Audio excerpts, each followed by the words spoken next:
semuanya, kembali lagi bersama kita di Civil Talk Volume 10.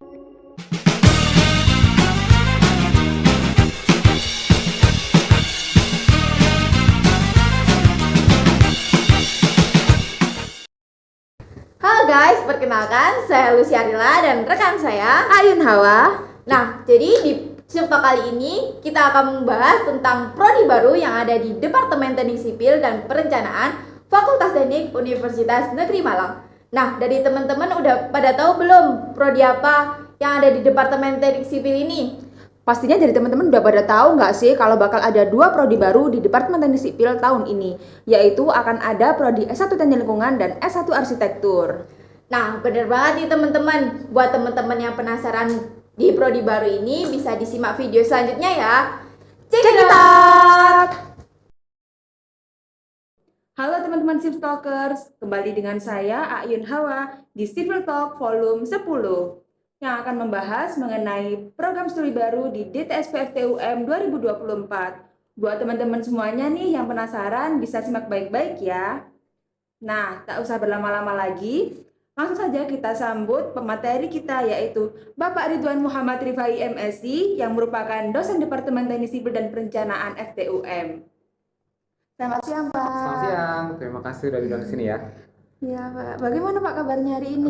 Baik. Hawa gimana kabarnya? Alhamdulillah saya baik, sehat. Kalau boleh tahu kesibukannya sekarang apa ya Pak ya? Sekarang tuh kan lagi masa COVID ya, mungkin Ya. ngurusin semester pendek sama penelitian lagi go on sih. Paling cuma itu doang, sekarang kalau ngajar kan belum. Gitu. Mungkin di sini saya izin menjelaskan terlebih dahulu kepada teman-teman Civil Talkers bahwasanya Pak Ridwan ini sebagai pemateri mengenai program studi baru yaitu Teknik Lingkungan. Nah, sebelum kita menuju ke pembahasan lebih dalam, boleh jelaskan dikit nggak Pak mengenai program studi baru ini seperti apa? Oke, jadi ini kan program studinya baru banget ya, baru Ya. tahun ini banget gitu kan dibuka. Jadi dia itu sebenarnya basicnya di teknik juga. Cuma dia mungkin akan sedikit beda sama teknik lain gitu ya, karena kalau kita tahu kan teknik lebih ke arah fisika, kimia, fisika matematika gitu kan ya. Nah, kalau di teknik lingkungan ini dia lebih ke arah banyak chemicalnya, kimianya.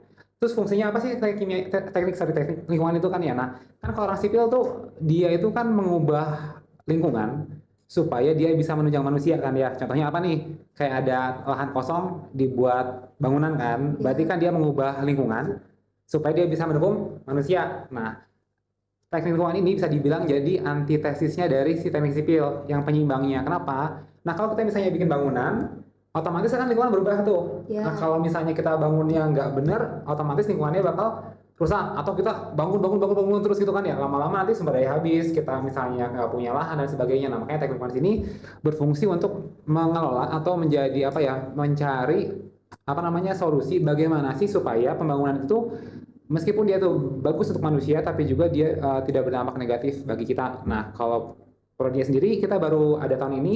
Nanti kalau di kita itu seperti sama kayak prodi-prodi lainnya gitu ya. Kita ada 146 SKS seperti biasa untuk S1 dia dijalankan dalam 4 tahun. Kemudian apa lagi ya? Nanti mungkin kalau misalnya detailnya bisa tanyakan lah kayak gimana di sini ya. Gitu. Siap. Baik Pak, terima kasih atas penjelasan singkatnya. Mungkin kita masuk ke pembahasan selanjutnya yaitu menjawab pertanyaan teman-teman yang penasaran mengenai program studi baru yaitu S1 Teknik Lingkungan. Sebelumnya kita sudah menyebar form selama seminggu. Medianya itu menggunakan question box di Instagram sehingga para mahasiswa dan calon mahasiswa dapat menyampaikan pertanyaan mereka. Dari beberapa pertanyaan yang ada, kita sudah memilih 5 pertanyaan dan akan kita bacakan hari ini. Nah, untuk pertanyaan pertama nih Pak, apakah bakal ada pembagian dosen di prodi baru ini? Oke, kalau pembagian sih pasti ada ya, karena kalau di sistemnya di universitas itu ya, setiap dosen tuh punya yang namanya home base, alias dia tuh bakal ada di mana gitu. Nanti juga pasti ada pembagian nih, dosen-dosen mana aja yang akan ada di home base-nya teknik lingkungan. Untuk saat ini kita ada, saya hitung ya, yang pertama tuh nanti Bu Ani, jadi dosen home base teknik lingkungan, kemudian ada saya, ada Pak Dwi, ada juga Bu Vita kayaknya enggak, kemudian Bu Jenvia gitu ya. Kemudian nanti ada 2 dosen baru namanya Ibu Uritna sama Pak Fahir.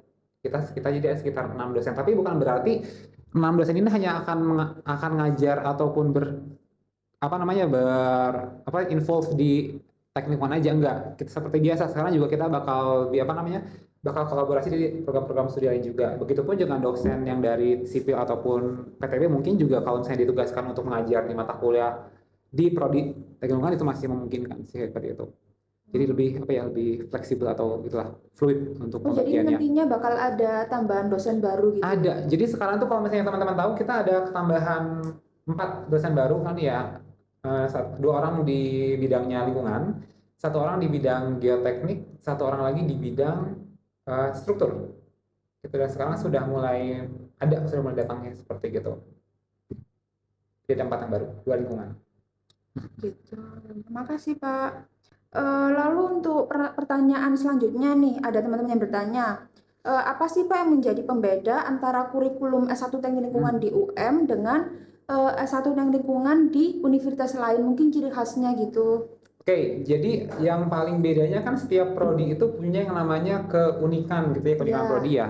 Nah, kalau di UM sendiri, prodi teknik lingkungannya merupakan satu-satunya prodi di Indonesia yang fokusnya pada climate change atau perubahan iklim dan juga pembangunan yang berkelanjutan gitu ya. Nah, kalau kita lihat misalnya di Kota Malang gitu ya, ada prodi-prodi yang memang dia fokusnya ke sanitasi, ada juga yang ke pertanian seperti itu. Kemudian juga yang di misalnya tetangga kita yang di Surabaya fokusnya ke bidang kelautan gitu kan, dan juga penyakit seperti itu kan. Nah, kalau di kita fokusnya ke climate change. Ini kenapa penting? Karena ya yang namanya climate change kan ini kan hot banget isu ya di kita juga sampai sekarang. Coba teman-teman kalau misalnya mungkin waktu kecil yang tinggal di Malang gitu atau tempat-tempat dingin kayak Bandung gitu kan, mungkin pernah merasakan ada kabut mungkin yang Iya, dingin-dingin iya, ya. Sekarang sering. udah jarang kan ya. Iya. Kemudian juga udah mulai panas, orang-orang kayak mengeluh di mana meskipun di Malang tetap panas. Nah, itu yang namanya climate change itu pasti kejadian kan. Nah, makanya bagaimanakah kita meng-countermeasure ini? Muncullah yang namanya prodi teknik lingkungan di UM supaya nanti lulusannya ke depannya bisa berkontribusi bagaimana sih untuk memitigasi ataupun beradaptasikan manusia terhadap perubahan iklim terjadi. Kira-kira begitu. Gitu. Terima kasih Pak. Untuk pertanyaan selanjutnya, apakah bakal ada penambahan fasilitas atau mungkin lab-lab baru gitu di gedung D19 atau B9 untuk prodi ini? Oke, mungkin kalau so far yang baru yang bakal dibangun banget itu di lantai 4 D19 yang tadinya ruang kelas 408 409 itu bakal jadi lab instruksional teknik lingkungan gitu ya. Dan kemudian juga kalau lab lainnya sih saya belum tahu seperti apa, cuma nanti yang prodi ini juga bakal menggunakan beberapa lab nih.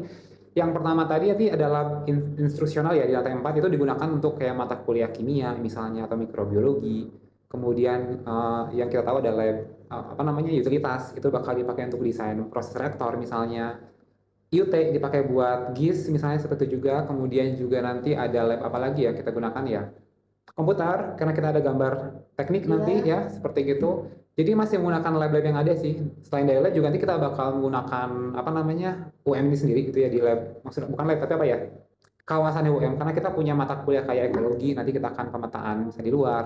Kemudian juga nanti kayak tadi GIS itu land mapping juga kita bakal keluar juga. Jadi ya seperti itu. Lalu karena pertanyaan sebelumnya kan tentang penambahan fasilitas, lalu ini ada pertanyaan lagi, bakal ada pemisahan gedung atau tetap di gedung D19 atau B9 gitu nggak Pak? Atau Pemisahan gedung untuk apanya? untuk S1 Teknik Lingkungan sendiri pembelajarannya kayak gitu? Enggak sih, karena kalau di UM kita kan kayak satu gitu ya, kita punya Iya. GKB kan, jadi Iya. mau prodi apapun ya bisa ke sana. Kemudian juga D19 sama B9 juga masih dipakai, jadi nggak ada dibedakan di mana aja sih. Bahkan labnya pun kita masih menggunakan lab yang sama gitu kan, untuk lingkungan, sipil, PTB yang masih di situ-situ aja gitu ya. Jadi tidak ada penambahan gedung lain? Belum tahu. Belum tahu. Nanti mungkin katanya sih ada, tapi saya belum tahu. Nah, ini untuk pertanyaan terakhir. Mungkin Pak Ridwan bisa menyampaikan harapan ke depannya buat prodi baru S1 Teknik Lingkungan ini.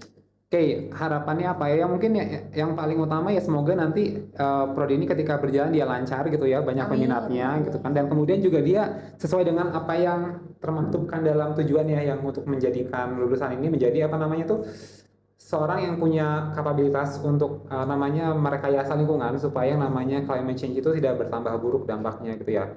BTW ini mungkin tahu nggak sih nanti lulusannya bakal jadi apa gitu? Ada yang nggak mau nanya kayak gitu misalnya? Ya mungkin bisa dijelaskan sedikit. Oke, kalau misalnya kebayang dari sipil gitu ya, DTSP kan, Ya, kalau lulusannya jadi apa sih biasanya kalau dari sipil itu? jadi kontraktor, Terus konsultan. konsultan, kontraktor, terus apa lagi? Itu aja namanya. Ya, saya masih tahunya itu saja. Kayak gitu ya. Jadi banyak nih apa prospeknya gitu ya. Yang pertama sama kayak sipil ya, orang teknik lingkungan itu pasti dibutuhkan di proyek, ya nggak sih? Karena orang-orang butuh namanya kayak AMDAL misalnya atau ngurusin proyek. Kita gini misal gini, kalau kita bikin gedung gitu ya, kita kan butuh orang yang bisa ngerti dia ada WC-nya kemana nggak sih? Ya, Ya kan ya, yang ngurusin sanitasinya itu pasti Iya. orang lingkungan di proyek tersebut. Kemudian selain dari konsultan proyek juga nanti juga dia bakal bisa bekerja di kontraktor kayak tadi. Kemudian juga yang berbeda lainnya adalah orang lingkungan dia bakal masuk ke regulator alias pemerintahan. Contoh di mana? Ya pasti di kayak Kementerian Lingkungan Hidup misalnya ya, atau Kementerian PUPR bisa jadi. Nanti beliau-beliau ini akan membuat namanya regulasi lingkungan, misalnya kayak ambang baku mutu lingkungan itu berapa, misalnya air bersih itu harus seperti apa, itu orang teknik lingkungan yang nanti yang bakal manage-nya. Kemudian kalau mau misalnya di bidang akademis ya, ke penelitian atau ke jadi dosen bisa, itu juga orang teknik lingkungan bisa lanjut ke arah sana juga. Atau misalnya mau jadi wirausaha di bidang lingkungan hidup bisa gitu ya, misalnya aja kayak bikin apa ya, kayak pakan atau enggak apa ya, rumah ramah lingkungan misalnya, dia bisa bikin wirausaha di sana itu boleh juga. Kemudian juga bisa juga di bidang apa namanya tuh ya, eh, NGO misalnya. NGO itu apa, organisasi nirlaba gitu ya, seperti Ya. itu kan, itu bisa juga masuk kan, atau enggak di WHO juga misalnya jadi seperti itu. Kemudian paling penting ini nih, jadi di setiap industri itu punya namanya suatu departemen namanya HSE, Health Safety Environment. Nah orang E-nya ini environment ya, dia pasti ngambil orang teknik lingkungan gitu. Jadi namanya orang lulusan teknik lingkungan itu nggak terbatas hanya di proyek udah, apa enggak, dia tuh sangat luas banget. Karena semua industri itu punya departemen yang namanya HSE, di mana E-nya ini pasti diisi orang-orang teknik lingkungan gitu ya. Jadi banyak banget sih prospeknya gitu ya, buat teman-teman yang nanti misalnya memang punya teman atau saudara atau mungkin siapapun yang kira-kira berminat, coba kita masuk ya. Nah, selanjutnya saya akan membacakan kesimpulan dari perbincangan dan tanya jawab sesi kali ini. Yaitu yang pertama, kita akan ada penambahan dosen baru. Lalu teknik lingkungan UM ini berfokus pada perubahan iklim dan infrastruktur berkelanjutan. Dan yang terakhir, semoga harapan dari Pak Ridwan yang sudah disampaikan tadi semoga dapat terwujud. Baik, itu saja pembahasan mengenai program studi baru S1 Teknik Lingkungan. Saya Ayun Hawa mengucapkan terima kasih kepada Pak Ridwan atas waktu yang telah diberikan. Apabila ada salah tutur kata yang kurang, mohon maaf yang sebesar-besarnya.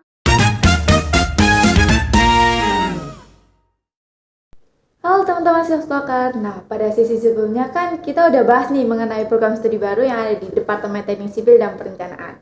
Nah, pada sesi ini kita juga akan membahas nih program studi baru yaitu S1 Arsitektur. Oke, nggak usah berlama-lama lagi nih, langsung saja kita sambut narasumber kita hari ini, Ibu Ani Yulistiarini, STMST, PhD yang merupakan dosen dari Departemen Teknik Sipil dan Perencanaan FTUM. Selamat siang Bu Ani. Selamat siang. Gimana nih kabarnya hari ini? Baik. Semoga selalu baik ya Bu ya. Mungkin kalau boleh tahu kesibukan Ibu Ani akhir-akhir ini tuh ngapain aja sih? Kalau kesibukan banyak sekali ya, tiap hari kami selalu sibuk di departemen. Apalagi saat ini kami sedang mempersiapkan visitasi untuk akreditasi S1 Teknik Sipil yang akan dilaksanakan minggu depan tanggal 1 sampai 2 Juli. Sehingga kita cukup sangat padat sekali kegiatan tiap hari untuk persiapannya. Semoga selalu lancar ya Bu untuk semua Amin. kegiatannya. Amin. Mungkin di sini saya izin menjelaskan ke teman-teman Silstoker bahwasanya di sini Bu Ani sebagai narasumber kita mengenai program studi baru yaitu S1 Arsitektur. Nah, sebelum kita menuju ke pembahasan dari pertanyaan teman-teman nih mengenai program studi baru yaitu arsitektur, mungkin di sini Bu Ani bisa menjelaskan sedikit nih mengenai program studi baru kita ini. Ya, program studi S1 Arsitektur sebenarnya sudah disiapkan cukup lama juga, yang menjadi salah satu prodi di dalam Departemen Teknik Sipil dan Perencanaan. Karena itu kenapa di departemen ini namanya menjadi Departemen Teknik Sipil dan Perencanaan, karena di dalamnya juga ada sisi perencanaannya, ada prodi arsitektur dan juga disupport oleh prodi S1 Teknik Lingkungan. Di samping teknik sipil itu sendiri, di mana ada program studi S1 dan S2 dan juga prodi S1 Pendidikan Teknik Bangunan ya. Seperti itu. Sehingga diharapkan prodi-prodi yang ada di Departemen Teknik Sipil dan Perencanaan itu saling melengkapi untuk mewujudkan visi departemen ke depannya. Oke, baik, dari Bu Ani kan udah menjelaskan sedikit nih tentang S1 Arsitektur. Mungkin di sini langsung saja kita ke pembahasan selanjutnya, yaitu menjawab pertanyaan dari teman-teman nih yang penasaran mengenai program studi baru yaitu S1 Arsitektur. Sebenarnya di sini kami izin menyampaikan bahwasanya kami sudah mengumpulkan beberapa pertanyaan dari teman-teman yang penasaran nih mengenai S1 Arsitektur. Mungkin di sini saya akan membacakan beberapa pertanyaannya, Bu ya. Untuk pertanyaan yang pertama ini kan sebelumnya di S1 Teknik Sipil ini kan terdapat KBK Arsitektur dalam kurikulumnya. Nah, setelah adanya prodi baru ini, apakah ada perubahan kurikulum untuk S1 Teknik Sipil ini, Bu? Untuk kurikulum 2022 itu tidak ada perubahan kurikulum. Jadi mahasiswa yang angkatan 2022 tetap mengikuti kurikulum yang sudah ada. Termasuk juga penyesuaian kurikulum 2023 yang disesuaikan dengan peraturan Lamtek itu juga sudah dilaksanakan di mahasiswa angkatan 2023. Ya. Oke, jadi seperti itu ya untuk Ya. kurikulumnya. Mungkin lanjut saja Tidak ada ke perubahan. Oh, tidak ada perubahan ya, Bu ya. Jadi mungkin langsung saja ke pertanyaan berikutnya, itu terkait fasilitas itu sendiri. Apa aja sih yang udah disiapkan dari departemen untuk menunjang prodi S1 Arsitektur ini? Dan apakah ada rencana dari departemen untuk menambah fasilitas terkait prodi baru ini, Bu? Ya.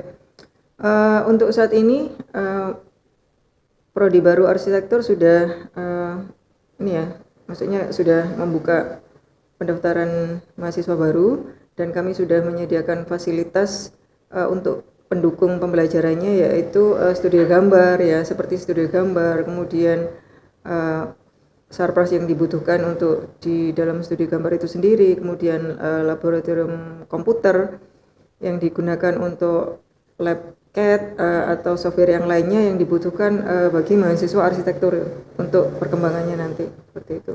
Kemudian untuk gedung perkuliahan kan juga bisa menggunakan gedung kuliah bersama ya, di mana fasilitasnya sudah sangat memadai untuk mahasiswa melakukan proses pembelajaran di UM. Oke, jadi akan ada penambahan fasilitas juga ya, Bu? Ya. Oke. Mungkin lanjut ke pertanyaan selanjutnya, itu apa sih yang jadi pembeda S1 Arsitektur ini dengan di UM ini dengan arsitektur di universitas lain, Bu? Untuk arsitektur di Universitas Negeri Malang, karena prodi-prodi yang ada di Departemen Teknik Sipil dan Perencanaan itu juga harus mengikuti visi departemen ya, visi departemen, sehingga untuk prodi S1 Arsitektur itu keunikannya ada pada penekanan pada sains bangunan ya, sains bangunan dan juga implementasi penggunaan digital arsitektur yang dimana di situ menggunakan lebih fokus menggunakan digital software untuk pemodelan, terus untuk pengembangan bangunan seperti itu ya, sehingga akan bisa dihasilkan pemodelan untuk bangunan-bangunan yang sustainable gitu ya, mengarah ke green building seperti itu juga, dan juga bisa membuat inovasi arsitektur yang ramah lingkungan seperti itu. Oke, jadi ada pembeda ya antara arsitek di UM ini dengan arsitek yang di universitas lain. Mungkin sebagai pertanyaan penutup nih, Bu, harapan Ibu ke depannya untuk prodi baru ini itu seperti apa? Harapan kami dari Departemen Teknik Sipil dan Bangunan, Departemen Teknik Sipil dan Perencanaan, kami berharap prodi baru ini nanti akan berkembang ya, menjadi rujukan untuk prodi arsitektur lainnya yang fokus pada sains bangunan dan implementasi digital arsitektur gitu, untuk menciptakan arsitektur yang ramah lingkungan atau sustainable arsitektur seperti itu. Baik, terima kasih. Semoga harapan Ibu bisa terwujud di prodi baru ini ya, Bu. Baik, terima kasih Bu Ani atas penjelasan dan jawabannya. Semoga jawaban dan penjelasan dari Bu Ani dapat menjawab hal-hal yang mungkin dibingungkan oleh mahasiswa ataupun calon mahasiswa Departemen Teknik Sipil dan Perencanaan FTUM. Selanjutnya, di sini saya izin menyampaikan closing statement dari perbincangan dan sesi tanya dan jawab pada sesi kali ini. Jadi keunikan dari program studi ini itu yaitu pengembangan keilmuan sains bangunan, dan di prodi arsitektur UM ini akan menerapkan teknologi digital untuk analisis sains arsitektur dan lingkungan, permodelan dan informasi bangunan, hingga desain parametrik.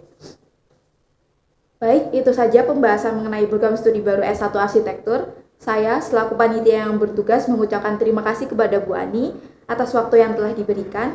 Apabila ada tutur kata yang kurang berkenan, mohon maaf yang sebesar-besarnya. Wah, bener banget nggak sih Lucy pembahasan kita di Civil Talk kali ini?